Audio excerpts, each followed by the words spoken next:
রাক্ষস আমি এই পুরো লাকড়ি এনে দিলাম, এখন তুই তোর ওয়াদা পূরণ কর। হ্যাঁ ঠিক আছে, এই নে। আরে দেখবি তো তুই এটা কি দিচ্ছিস,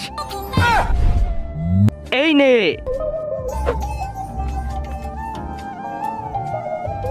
চল এখন আমরা লাকড়ি কুড়িয়ে আপেল খাই।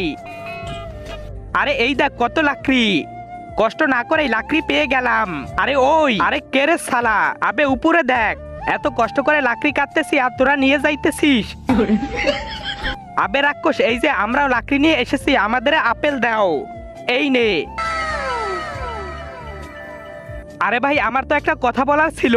আরে ওই রাক্ষস তুমি এই লাকড়ি কেন জোগাচ্ছ?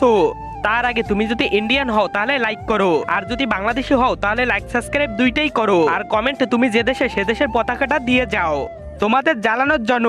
কি জ্বালানোর জন্য মানে? আর কিছুক্ষণ পর এগুলো খেয়ে তোমরা মরে যাবে, তারপর আমি পুড়ে খাবো। আরে